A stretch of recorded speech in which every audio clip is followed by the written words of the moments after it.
Gringo is an action comedy that is just full of unlikable people. And in the end, it just probably because of that, and probably because of a lot of the weird stuff that happens in it, it's just a pretty unlikable movie. Look, man, you're in some deep water, Harold. Like bankruptcy, dude. Damn cash pull. No, I'm saying you're poor. Harold! Tomorrow, you're gonna fly to Mexico. What?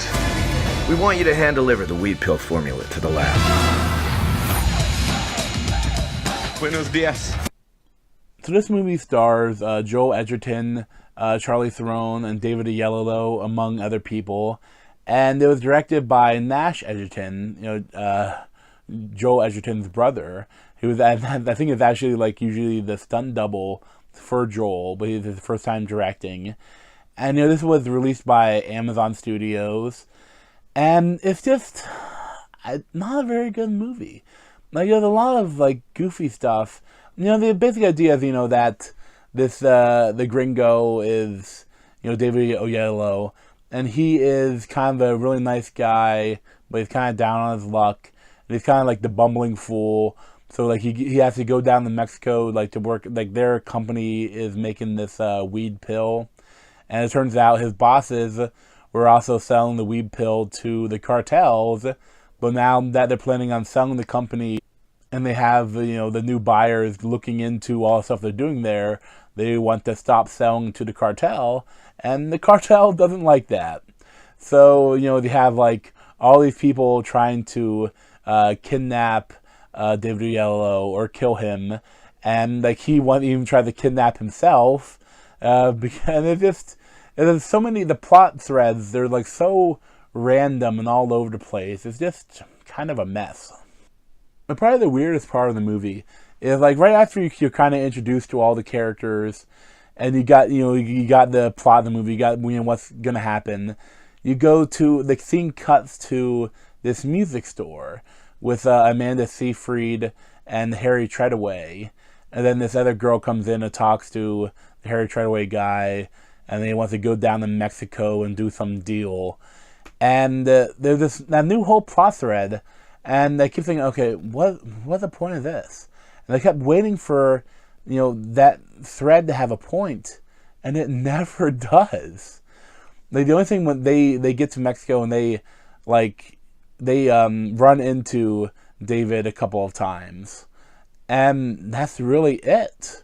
I mean, one time they drive him back to the hotel, but I mean, if you cut them out of the movie, and they're like, at least 15 to 20 minutes of the movie is their plot line.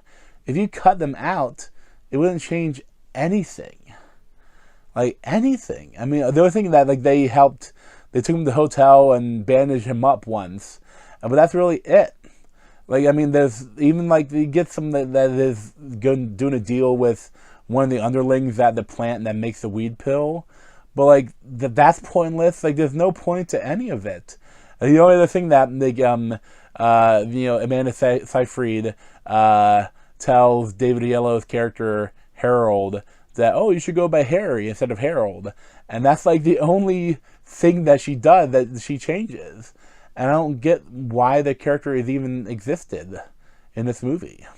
And, I get the idea that, you have Joel Edgerton and Charlize Theron, and, like, they're the bad guys, they're his bosses, and you have David Oyelowo, like, the underdog you're supposed to root for.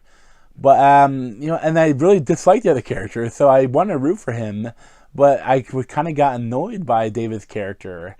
And at a certain point, it's annoying to him. Like, and then also, he isn't perfect. Like, he wanted to try to kidnap himself and try to get ransom from the company, but they knew they had an insurance policy, although it had lapsed. And I think they could have done something different than that, because like then he's not, he's like all the other characters. He's also kind of a bad guy a little bit, and it's just, especially Charlize Theron was annoying. Like, and the slight spoiler, but kind of bigger spoiler, but I don't want to talk about the end of the movie, because that's probably my most annoying, the most weirdest parts to it. Because, there's the whole thing that David Oyelowo's wife, Sandy Newton, in the movie, she is cheating on him with Joel Edgerton. and and Joel and Dave are supposed to be best friends, so it's like an ultimate betrayal. And you get towards the end you get shenanigans, like he's kidnapped by this people, kidnapped by that people, kidnapped by that people. Oh, and then it's going back and forth. And also at this time, he murders people. David Yellow murders like 3 or 4 people, like that are trying to kidnap him. But it's like, this guy isn't really an innocent anymore. He's a murderer, even though he's defending himself. Like, and he's a really good shot. Like, he's all like one shot shot to the head kills, headshot kills. And it's it didn't really seem like he was affected by it either, which I thought was odd. Like, they never really mentioned it. Like, oh, you just killed those people. Like, oh, yeah, I guess I did. But at a certain point, of course, the movie is ending, and everyone is getting their comeuppance, and especially Joe Edgerton, they get it. Again, this is kind of full spoiler, even though it doesn't really matter. But the biggest annoying thing is that Charlize Theron is also a really bad person, and she gets no comeuppance.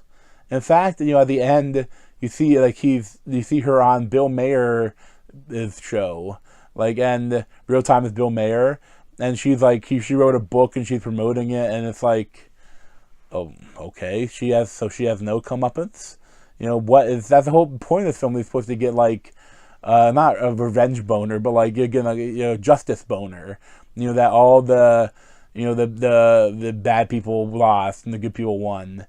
And but I think one of the worst persons that, other than the cartel, which obviously they're all evil, but Sandy Newton, his wife, which betrayed him, went and sent him into the poorhouse, and then having sex with his best friend and boss.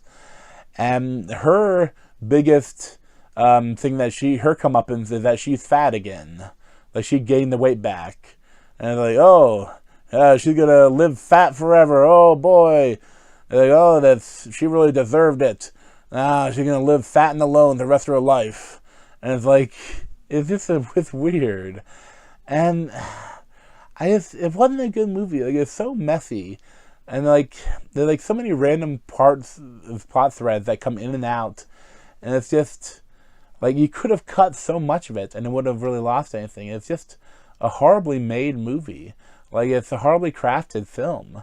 There's nothing that interesting about it, and it's just poorly made. I would not recommend it at all. I'd probably give it a 3 out of 10, 4 out of 10, something like that. But thanks for watching. Other video playlists on my head, or subscribe to me over here. Thanks.